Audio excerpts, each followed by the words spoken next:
procurado entender o que o Senhor está falando com a gente, né? Daí, então aqui nessa mensagem tem um pouco assim do que o Abnério pregou e do que a pastora pregou no passado. Eu ouvi ontem de novo para ver se o Senhor estava querendo comunicar algo. Então, minhas anotações aqui começaram, eu tenho anotado as datas no dia 23 de maio em relação a isso. Então, é muito bom provar do Senhor falando assim, né? Então, o Abnério veio, eu até brinquei com ele. Cara, você pregou minhas anotações aí, eu tinha lá uma mensagem guardada. Ele falou, cheguei primeiro.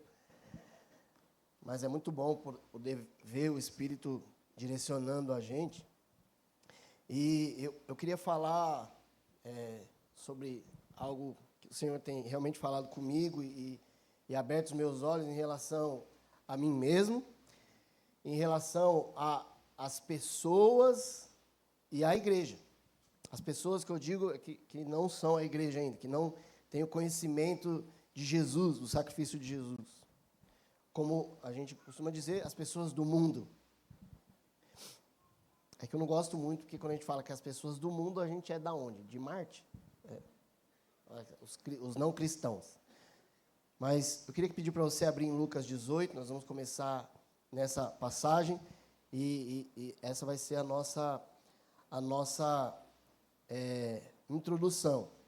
Em Lucas 18, no versículo 8, Jesus faz uma pergunta que ela tem chamado muito minha atenção. Eu já compartilhei com alguns irmãos, mas eu quero que você abra lá em Lucas 18. Você que trouxe a Bíblia de papel, eu encorajo você a trazer a Bíblia de papel, muito bom. A gente pegar amor ali pelo nosso livro, pela nossa Bíblia, para a gente poder saber se orientar lá onde está cada livro. Olha lá o Rafa não falha mais uma vez, o Rafa está de parabéns, menino de ouro. Eu não vou falar de vocês, não, os caras de pau. Mas no telefone também vale, viu, gente? Lucas 18, vamos ler? Não vamos ler a parábola toda. Essa é a parábola do juiz iníquo e da viúva. Vamos ler para você se nortear. Vamos lá, versículo 1. Jesus lhes contou uma parábola para mostrar que deveriam orar sempre e nunca desanimar. Em certa cidade havia um juiz que não temia a Deus nem respeitava ninguém. Havia também na mesma cidade uma viúva que sempre o procurava, dizendo, julgue a minha causa contra o meu adversário. Por algum tempo, ele não a quis atender, mas depois pensou assim, é bem verdade que eu não temo a Deus, nem respeito ninguém, porém, como essa viúva fica me incomodando, vou julgar a sua causa, para não acontecer que por fim venha molestar-me. Então o Senhor disse, então faz uma pausa aqui, gente, Jesus está contando uma parábola no seguinte contexto, no capítulo anterior, no capítulo 17, se você olhar de Lucas, ele está falando sobre uma questão escatológica, Jesus está falando acerca do fim dos tempos. E aí, nesse contexto, ele no meio dessa fala, ele pausa essa fala escatológica, pausa entre aspas, e ele começa a contar uma parábola, dá um exemplo. E aí ele fala sobre o dever de orar sempre, nunca esmorecer, e fala isso aí que a gente leu. Aí ele diz assim, então o Senhor disse, ouçam bem o que disse o juiz iníquo. Será que Deus não fará justiça aos seus escolhidos, que a ele clamam dia e noite, embora pareça demorado em defendê-los? Jesus está fazendo uma pergunta. Será que Deus não vai fazer justiça aos seus escolhidos? Porque Deus não nos trata como uma viúva, Ele nos trata como filhos. Ele nos trata como a sua noiva. E Deus também não é um juiz iníquo. Então Jesus fala assim, você acha que Deus não vai fazer justiça aos seus escolhidos? Aí ele retorna à parte escatológica e diz assim, digo a vocês que depressa lhes fará justiça, contudo, quando o Filho do Homem vier, será que ainda encontrará fé na terra? Essa é a pergunta aqui que tem feito meditar. Então, as pessoas, de maneira quase que geral, no mundo, elas têm a seguinte frase diante da injustiça do mundo: o mundo está perdido. Não é assim? Já percebeu? Eu agora que tenho tido contato com muita gente, conversando, então as pessoas falam de alguma coisa, aí falam da corrupção, falam da política, falam da criminalidade, e aí vem seguido de uma frase: o mundo está perdido. Você tem essa frase? O mundo está perdido. A Bíblia diz que o mundo jaz no maligno.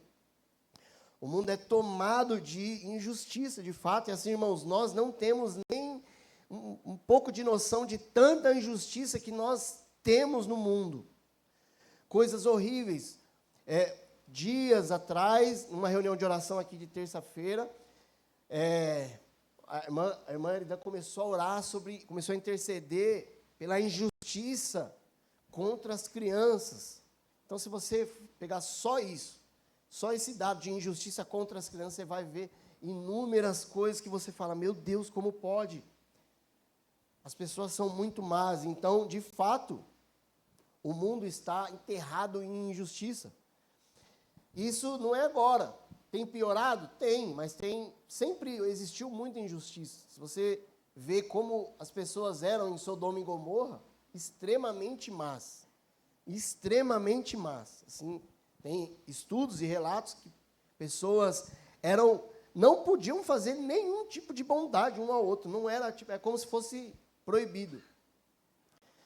E isso vem, de fato, aumentando conforme o tempo vai se acabando ali. Mas, irmãos, a esperança é que Jesus vai fazer justiça. Essa é a justiça que nós esperamos. A justiça plenamente estabelecida na terra, ela só vai acontecer no retorno de Jesus. Nós, como igreja, como povo de Deus, precisamos orar por justiça, praticar justiça, viver de forma justa, mas justiça onde Deus irá realmente remover toda a injustiça na terra, só irá acontecer no retorno de Jesus, no reino de Jesus. O reino dele será de justiça e paz, retidão. Então, isso é o que nós esperamos, mas aqui está a dificuldade da grande maioria de nós. Nós, como cristãos, desejamos justiça, obviamente, mas na grande maioria das vezes nós estamos pensando em uma justiça de Deus para a nossa própria vida.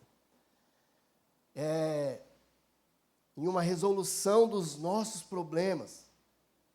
Isso um pouco do que a pastora falou semana passada. Aquilo que nós estamos condicionando para Deus, para que Ele resolva a nossa condição, a nossa dificuldade, resolva, realize os nossos sonhos pessoais. Nada disso é pecado, nada disso é ruim, você orar para que Deus mude situações pessoais, ore para que você seja bem-sucedido. Isso não é pecado, irmãos. A dificuldade está quando isso é a sua única função, o seu único anseio, que Deus faça justiça em você. Pegando um pouco do que ela falou, e esses irmãos, essas pessoas, obviamente que são irmãos, que eles são cristãos, eles estão preocupados com o seu próprio umbigo. Isso fala lá em Filipenses. E Paulo diz que essas pessoas, elas não são crentes desinformados, eles são inimigos de Deus. Não é forte?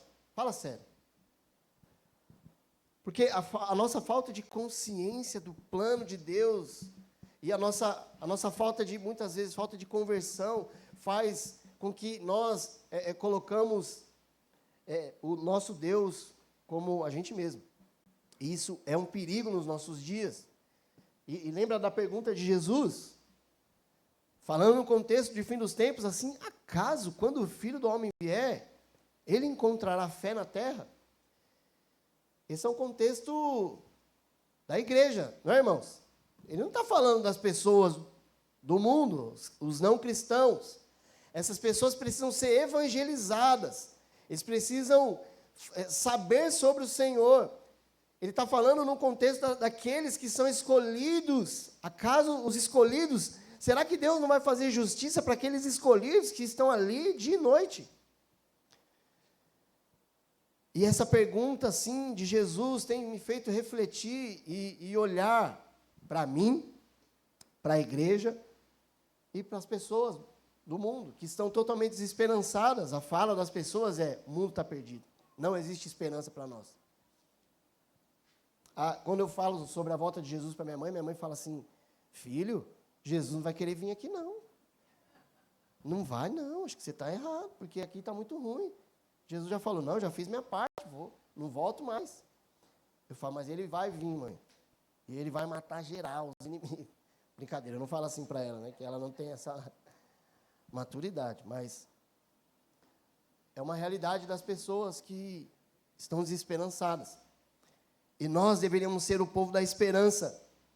O povo que, mesmo na desesperança, mesmo diante das tribulações, tem esperança. Esperança em quê, irmãos? Esperança em que um dia a justiça vai ser plenamente estabelecida na terra.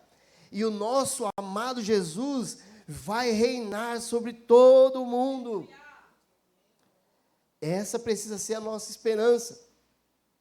E nós temos essa pergunta que eu creio que precisa fazer parte do nosso dia a dia. Entende? Será que, como que está a minha forma de crer em Jesus? Como que está a minha esperança? E tudo isso, irmãos, tem uma parte escatológica naquilo que eu estou falando agora, porque, de fato, essa é a nossa esperança. Nós vamos entender. Por quê? Porque Jesus, ele morreu por nós. Aqui na oração, nós oramos aqui, nós estamos aqui de favor. Nós precisamos entender. Jesus comprou a nossa vida que não valia para nada. Jesus nos salvou da ira de Deus por conta do pecado do homem. Então nós temos algo dentro de nós temos uma natureza que ela é real. Não é assim, tipo assim, eu tenho alguns pecados para resolver. Não, eu tenho uma natureza pecaminosa em mim. Ela é real. Se eu não olhar para o Senhor, se eu não ver Jesus, se eu não entender o tamanho daquilo, irmãos, eu não consigo. Nós somos pecadores, nós corremos para o pecado como um cachorro que é acostumado só com ração. Se você der um bife para ele, ele vai se matar de comer, porque aquilo é a natureza dele. Ele gosta de carne, ele é carnívoro. Não existe cachorro vegano. Meu Deus, não existe. É a natureza dele, ele vai comer o bife e ele vai passar mal. A minha come qualquer outra coisa, passar mal.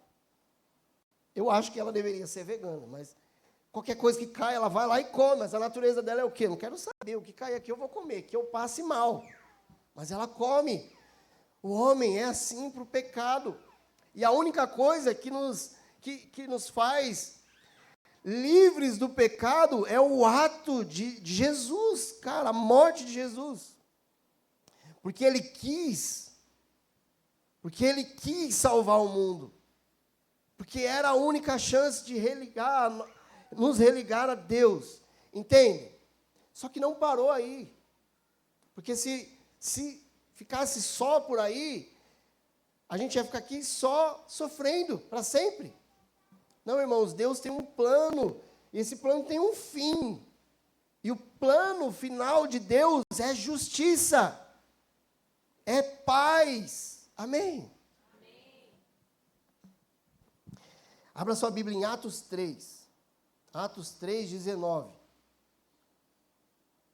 Eu ia falar, o Pedro vai ajudar aí, mas o Pedro não está ali. Cadê o Pedro?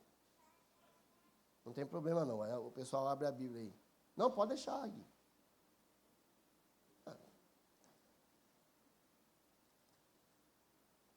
Atos 3, 19.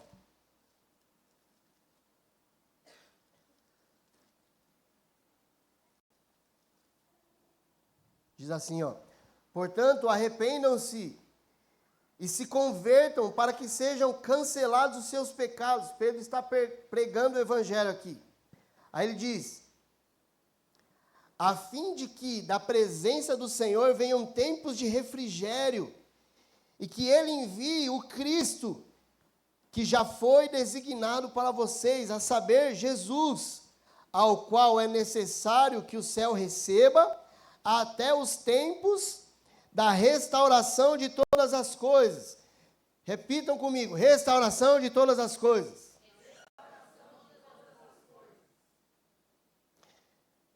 Essa palavra restauração é a palavra tikkun. Sabe o tikkun? Por isso a origem do nome, tikkun Brasil, tikkun global. Só não lembro se é hebraico ou se é em grego, mas eu acho que é hebraico. Tikkun. Irmãos, Pedro está pregando o evangelho. A pregação do evangelho do Pedro ali, dessa mensagem, é assim, ó, arrependam-se para que sejam cancelados os seus pecados. Aí ele prega o evangelho, cruz, certo? Falando da cruz. Porque Deus enviou o Cristo. E a seu tempo, ele vai voltar para a restauração de todas as coisas. Então, essa é a esperança do cristão.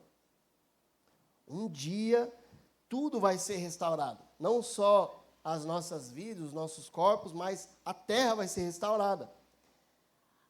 Todas as coisas Deus irá restaurar, Jesus irá restaurar. E todas as nossas batalhas, irmãos, ela tem um propósito. E eu tenho lidado com isso. Com dificuldades. Batalhas pessoais. Com dificuldades. Problemas pessoais, eu tenho lidado com dificuldades. É muito bom poder falar assim, né? Não sei se eu acho que eu poderia pregar em outras igrejas. É tão bom poder falar com irmãos que fazem parte da casa, da família. Irmãos, quando a gente tem dificuldade assim, não é muito mais fácil aconselhar o problema dos outros? Quem tem essa facilidade? Nossa, irmãos, eu tenho tanta facilidade com isso. Por quê? Tem um motivo, né? É porque você não está totalmente envolvido com aquele problema. Você se compadece do irmão, você sente, você chora. Cara, às vezes realmente perturba, mas quando é seu problema, cara, meu Deus, aí a pessoa vem te dar um conselho. Eu lembro que a vez a pastora falou assim para mim, quanto tempo falta? Eu nem lembro para que era, acho que era pagar aluguel, alguma coisa assim. Ah, era para mudar. A gente tinha que sair da casa, a mulher vendeu o apartamento. Meu, a gente tem que mudar. Aí fui falar com ela, pastor, e agora? Cara, a gente precisa arrumar um lugar para ir embora. Quanto tempo? 5 dias. Ela falou, 5 dias? Tipo assim, né? 5 dias, cara. E ela, 5 dias é muito tempo para Deus. Aí eu... Nossa, aquele dia eu falei, meu Deus, o que é isso, cara? Eu pensei que ela ia falar, cara, João, que... Meu! E tipo... 5 dias, João, acredita nisso? 5 dias. Ela, por 5 dias é muito tempo. Me ajuda, né? Não é mais fácil? Obviamente que ela usou da fé, né? Que ela falou uma coisa ali e aí Deus, e em 5 dias eu mudei. Glória a Deus, aleluia. A miserável estava certa. Miserável. Mas usar fé, mas é muito mais fácil usar fé para o outro, é por isso que a igreja existe. Glória a Deus, nós precisamos uns dos outros. Mas as nossas batalhas têm um propósito. Abre em Romanos 5. Não, primeiro abre em Mateus 5.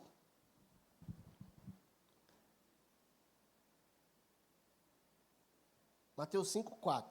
Essa é muito boa. Essa passagem de Jesus aí, essa fala de Jesus é para encorajar mesmo. Mateus 5, 4 diz assim, bem-aventurados que choram, porque serão consolados. Jesus está dizendo isso. Bem-aventurados que choram, porque serão consolados. Jesus fala quando? Não. Serão consolados. Há consolo para os que choram. Isso é uma realidade. O Espírito Santo é consolador, ele nos consola. Mas não está dizendo que nós não vamos chorar. Não está dizendo quando nós vamos parar de chorar. Aqui, Jesus não disse nada sobre isso. Jesus só disse assim, bem-aventurados, muito felizes os que choram. É tipo um paradoxo, não faz sentido. Muito felizes são os que choram, porque serão consolados. E esse consolo é o verdadeiro consolo. Não é a resolução de um problema X ou Y. Aquele alívio. Cara, paguei a dívida. Fui curado. Sei lá, consegui resolver qualquer coisa. Não é um alívio assim? Tirei um piano das minhas costas. Esse consolo é o verdadeiro consolo de Jesus. É o consolo escatológico. É a justiça plena. Amém, irmãos? Agora, Romanos 5. Agora é uma experiência pessoal, então eu vou contar bem rápido. Abra em Romanos 5, enquanto eu vou falando aqui. Esses dias eu tive um momento difícil. Não sei o que foi aquilo, mas um sentimento muito ruim. Bem estranho, bem assim estranho. Não sei bem dizer, mas eu passei mal. Uma crise de choro, assim, ó, doideira. E aí a Luana tinha um compromisso com, sei lá, deixei na Tati lá, ajudando na mudança. Aí deixei ela lá e vim para cá. Era um sábado. Vim para cá cedo, tinha ensaio mais tarde, mas cheguei aqui umas 5 horas. Aí fiquei aqui chorando e orando, Deus e tal. Justiça, sabe? Essa coisa assim, Senhor, me ajuda, o que é isso? Eu não sei se eu tive uma crise de pânico, irmãos. Eu estava na festa da Jojo, na festa junina, e eu estava no meio da galera ali, aquele ambiente começou a me dar um apavoro, assim. E eu comecei a chorar, sem querer, sabe? O choro começou a guiar, a Ana olhou para trás, pai, tá chorando? E eu estou passando mal. Aí eu vazei, era dentro da quadra, saí correndo de lá, e não fiquei bem, fui melhorando e tal. E fiquei aqui. Então, pedindo justiça para Deus, eu abri a Bíblia, e eu não sou desses que abre a Bíblia e sabe, assim, Deus falar comigo. A pastora fala, eu sou tentada a fazer isso. Vira e mexe, eu faço. E Deus fala com ela. Mas eu fiz, e Deus falou comigo. E olha a resposta de Deus. Romanos 5. Foi para mim, tá, irmãos? Mas faz parte da mensagem, presta atenção. Versículo 1. Justificado, pois, mediante a fé, temos paz com Deus por meio do nosso Senhor Jesus Cristo, pelo qual obtivemos também acesso pela fé. A essa graça no qual estamos firmes e nos gloriamos na esperança da glória de Deus. E não somente isso, mas também nos gloriamos nas tribulações. Olha Deus. Sabendo que a tribulação, aí sim, eu vou entendendo, e nós estamos entendendo. As nossas batalhas têm um propósito. A tribulação produz perseverança. A perseverança produz experiência. A experiência produz esperança. Deus é demais. Ele é demais.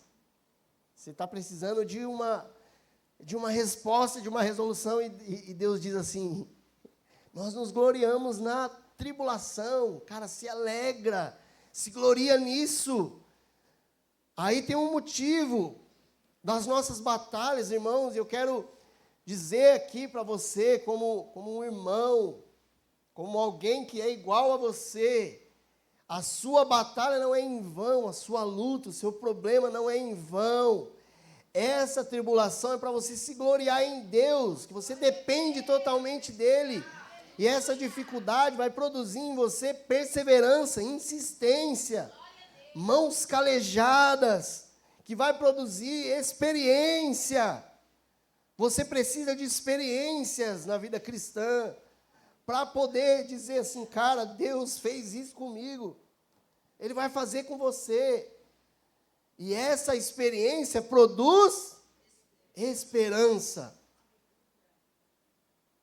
Olha a pergunta de Jesus, acaso quando o Filho do Homem vier, achará fé na terra? Irmãos, nós não podemos ser pessoas desesperançadas. E às vezes as nossas lutas, elas têm essa facilidade de ofuscar a nossa esperança no plano eterno de Jesus. E a gente coloca a nossa vida ali dentro daquela paradinha assim, aquele problema. Sabe, naqueles 5 dias que parece uma eternidade, assim, é muito pouco, aliás. E para Deus é muito longe. O nosso problema é que é uma coisinha muito pequena. E a gente tira os olhos da esperança de Jesus como um povo de Deus. Isso é grave para a nossa vida, é grave para a edificação da igreja. É grave para as pessoas do mundo que não têm esperança alguma. É pausa para hidratação. Em tempos de Copa do Mundo, Nós somos o povo que precisa falar sobre a esperança de um reino vindouro. E aí Jesus vira e diz, acaso, quando o Filho do Homem vier, achará fé na terra? Achará fé entre nós, entre vocês? E, irmãos, assim, nós temos essa dificuldade. Vamos ler o versículo 5 ao 8 de Romanos. Ora, a esperança não nos deixa decepcionados, porque o amor de Deus é derramado em nosso coração pelo Espírito Santo que nos foi dado.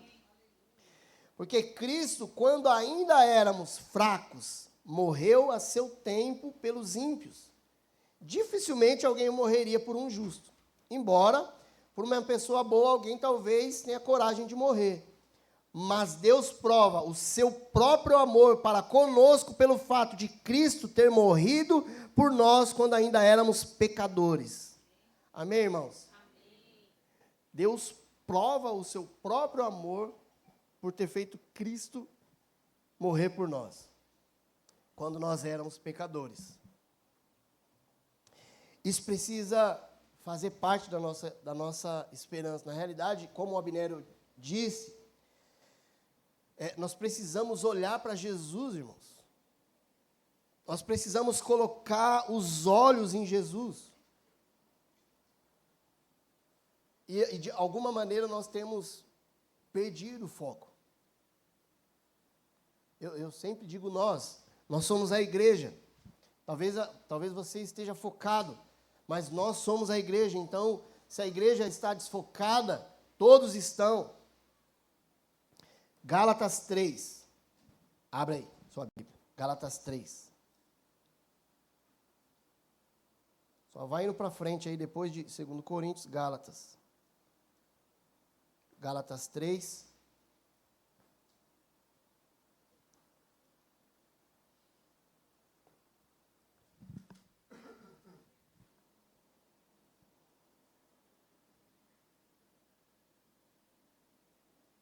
Paulo está se direcionando à igreja na Galácia, aos Gálatas, e aí ele diz: ó Gálatas insensatos, quem foi que os enfeitiçou? Presta atenção agora, ó. Não foi diante dos olhos de vocês que Jesus Cristo foi exposto como crucificado? Ponto de interrogação. Agora, pausa. Irmãos, os Gálatas não viram a crucificação de Jesus. Isso se dá a 40, né? A uns 40, 50 anos depois.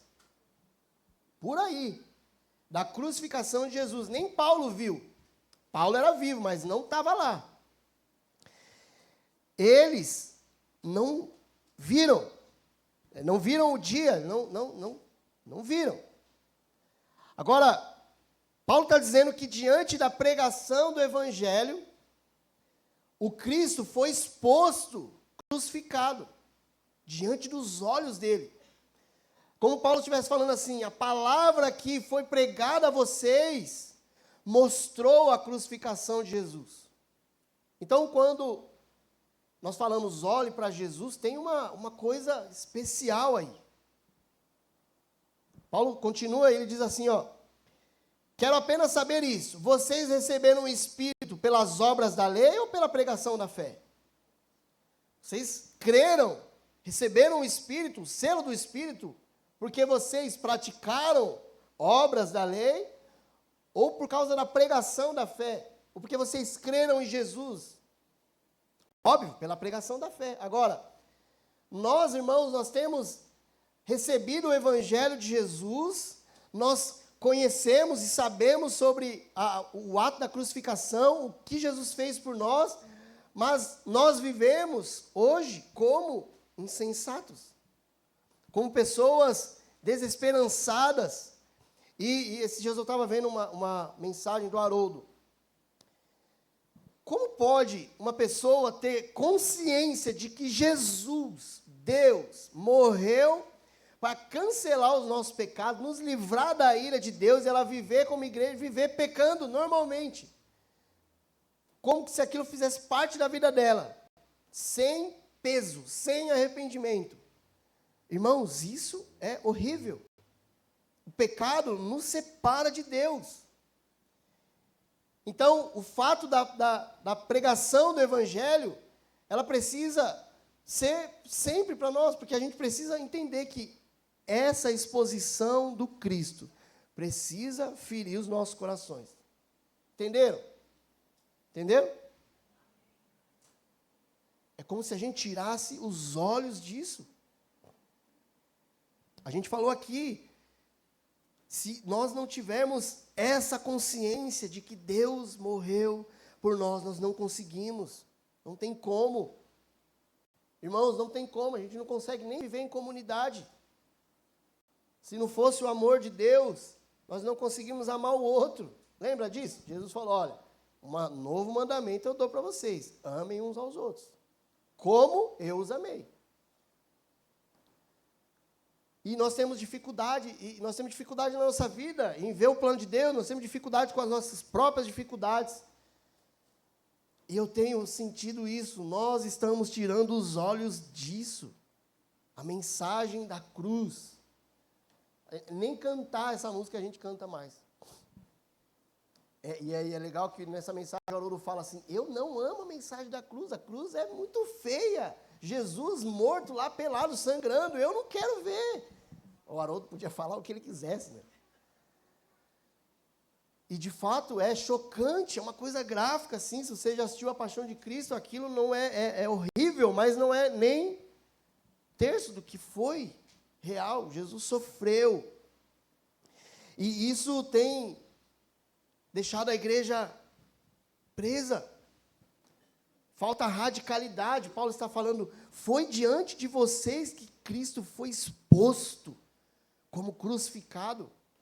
Eu penso aqui, a Bíblia não fala claramente, mas eu penso que, à medida que Paulo pregava o Evangelho, aqueles irmãos tiveram visão de Jesus na cruz, e aquilo fez com que eles se convertessem radicalmente. E nós temos tirado o rosto disso, e assim, esses dias eu lembro Isaías 53, pode abrir lá, por favor, Isaías 53. Eu gosto muito dessa passagem, mas eu nunca tinha reparado nesse versículo, nesse sentido. Isaías 53, nós vamos ler só do 1 ao 3. Isaías está aqui profetizando sobre a morte do Messias, ele está tendo uma visão. Então, ele está dizendo, quem creu em nossa pregação? E a quem foi revelado o braço do Senhor? Porque foi subindo como renovo. Vai prestando atenção, irmãos, olha aqui. Foi subindo como renovo. Cristo foi levantado na crucificação, não foi? Não foi, gente? Foi.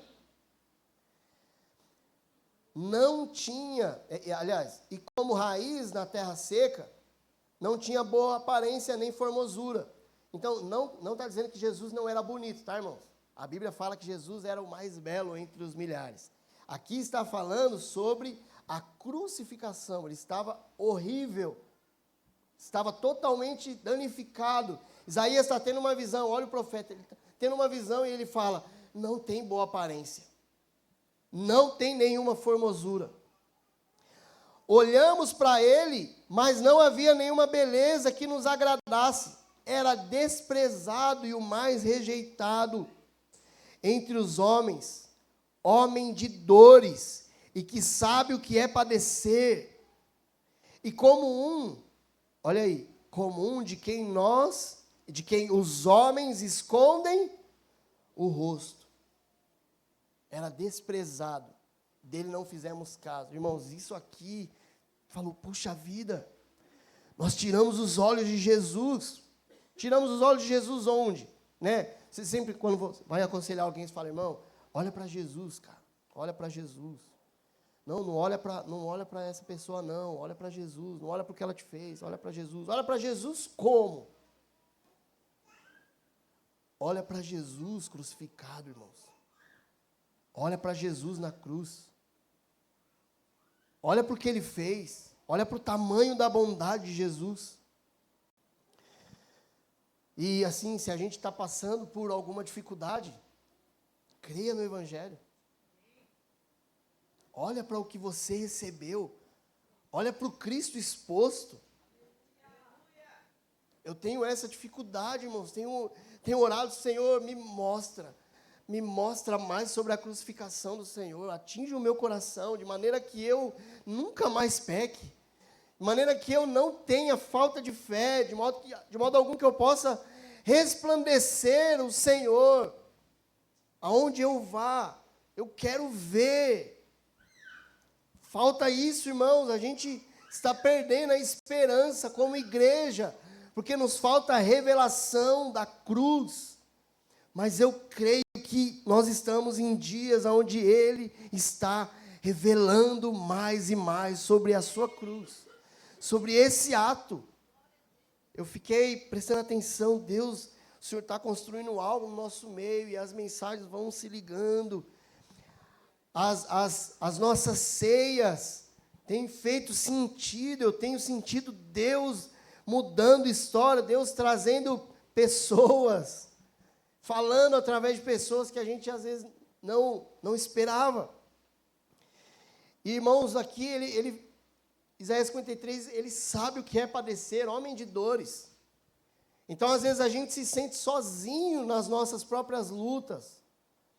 Só que Jesus sabe exatamente o que é sentir dor, o que é passar injustiça, o que é ser caluniado, o que é ser chamado de mentiroso. Irmãos, e a gente fica chateado com qualquer coisinha. E a gente continua achando que Deus não está com a gente. Em Hebreus 4,15 diz que o Senhor se compadece das nossas fraquezas. E exatamente Ele se compadece das nossas fraquezas porque Ele sofreu todas as coisas, mas sem pecado. Imagina, a gente sofre tudo o que a gente sofre, e é muito ruim sofrer, só que, irmãos, nós temos um motivo para passar por tanto sofrimento. Nós temos pecado, o homem pecou, então a gente carrega esse sofrimento. Não era para ser assim, não era, mas está sendo assim. Créditos ao Adão, certo? Créditos ao plano de Deus. Deus tinha um plano, irmãos, não deu errado, tipo assim, Adão, meu Deus, eu tinha outra coisa para vocês. Não, era plano de Deus. E a gente, na nossa vida, não consegue, e se atrapalha com a nossa desesperança, com a nossa dificuldade, e isso atrapalha a nossa fé, diminui a nossa esperança no plano perfeito de Jesus. Eu quero falar para nós aqui, Deus tem um plano de justiça vindouro para o seu povo. Nós precisamos ser o povo da esperança, porque há um mundo desesperançado, cheio de injustiça. Depois dá um chat lá, dá um Google, já parou, né? Dá um chat lá. E fala assim, chat, dê dados de injustiça sobre a terra.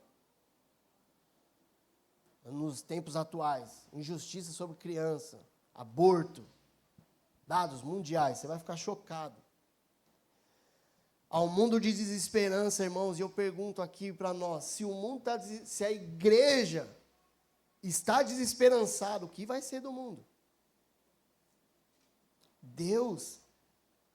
Jesus é o cabeça da igreja, e Ele trabalha na terra por meio de nós. Nós precisamos reagir.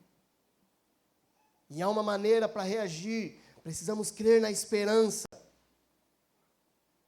E aqui para finalizar, está o versículo que é o que eu mais amo. E é o que eu mais tenho esperança. Apocalipse 21. É onde eu vou quase todo dia, para que isso aumente a minha fé, para que isso me dê força para continuar vivendo em comunhão, trabalhando para o Senhor, amando a minha esposa, minhas filhas. Eu creio demais nisso aqui. Eu creio que vai acontecer. E é isso que me motiva, irmãos. Então, eu não sou um cara que gosta da escatologia, porque é um assunto legal. Eu amo o plano de Deus, porque ele tem um fim majestoso. Ninguém pensaria nisso. O pecado não foi um acaso. O pecado aconteceu para que Jesus mostrasse todo o seu amor por nós. Lembra lá, Romanos, Paulo falou? Deus mostrou, provou o seu amor, dando o seu Filho na cruz. Apocalipse 21, versículo 1. Vamos ler juntos. Que o Senhor renove a nossa esperança. E vi como novo céu e nova terra, pois o primeiro céu e a primeira terra passaram e o mar já não existe. Vi também a cidade santa, a nova Jerusalém, que descia do céu da parte de Deus, preparada como uma noiva, enfeitada para o seu noivo. Então ouvi uma voz forte que vinha do trono e dizia: Eis o tabernáculo de Deus com os seres humanos. Deus habitará com eles. Eles serão povos de Deus, e Deus mesmo estará com eles e será o Deus deles. E lhes enxugará dos olhos toda lágrima. Já não existirá mais morte. Já não haverá luto, nem pranto, nem dor. Porque as primeiras coisas passaram. E aquele que estava sentado no trono disse: Eis que faço nova todas as coisas. E acrescentou: escreva. Porque essas palavras são fiéis e verdadeiras. Deus renova a nossa esperança, Jesus. Renova a esperança da igreja, Jesus. Vivifica o nosso espírito cansado e abatido, Senhor. Nós cremos que um dia as lágrimas cessarão. Nós cremos que um dia não haverá dor, nem morte, nem luto.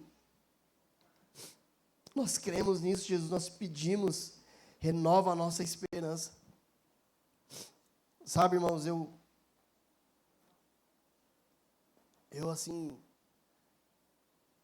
fui renovado agora de novo. Porque a grande maioria dos meus dias, eu acordo sem esperança às vezes. Mas a palavra de Deus tem esse poder, sabe? Agora eu estou cheio de esperança. Estou cheio de esperança. E eu creio que o Senhor está renovando a esperança do seu povo, a sua igreja. Eu quero reafirmar isso aqui diante de vocês, a minha família espiritual. Creia no Evangelho. Creia na obra da cruz. Ela tem poder. Eu quero que a gente ore junto agora, para finalizar. Nós estamos em um número reduzido de irmãos. Queria chamar todos para orarem aqui, enquanto a gente vai, os irmãos vão adorar o Senhor aqui. Mas eu quero que a gente finalize aqui. Nós temos 15 minutos para que a gente coloque os nossos olhos em Jesus. Vem, irmãos, podem vir.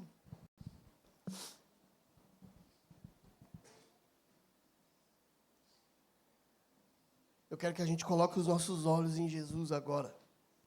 Sabe como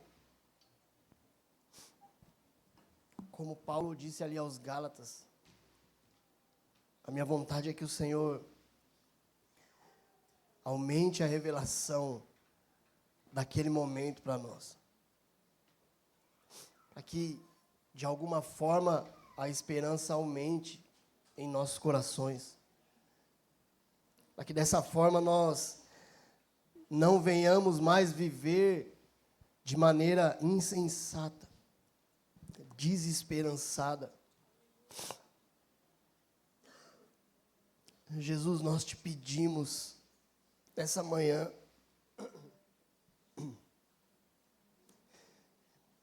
abra os nossos olhos, Jesus. Abra os nossos olhos para a esperança do Evangelho do Senhor. Abra os nossos olhos para que nós possamos de fato ver o Cristo crucificado. Senhor, nós não queremos trabalhar com a emoção.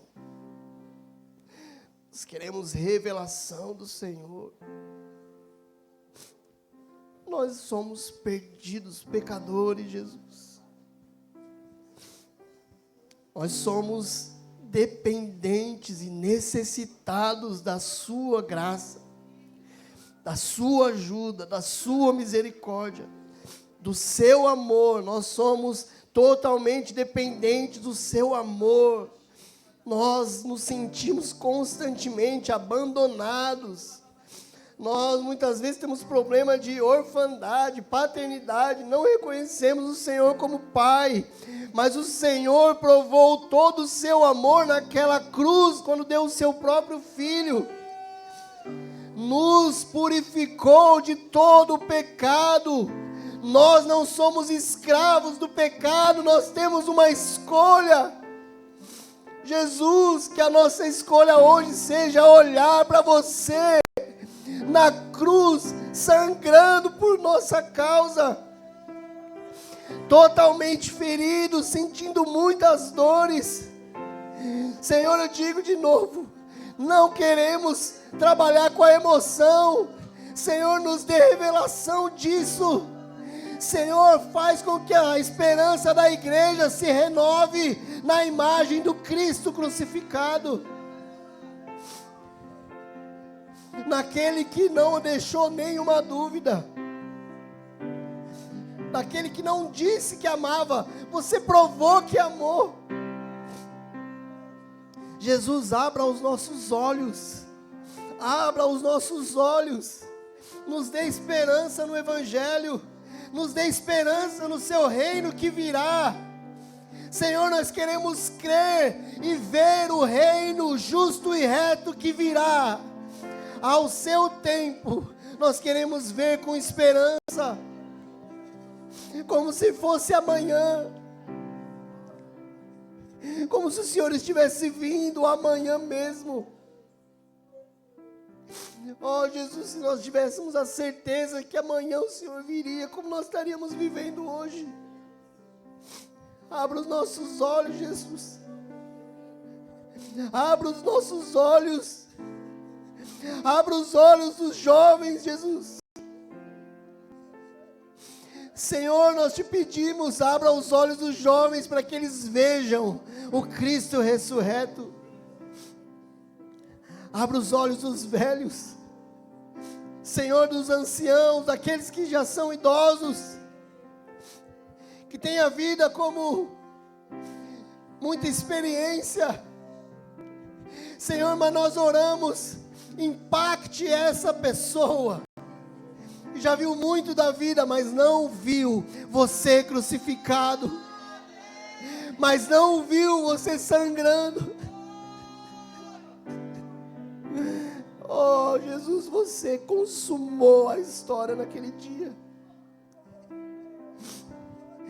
Aqueles pregos que te pregaram, Senhor, não foi aquilo que de fato cravou em você, mas foi o Senhor que cravou a história.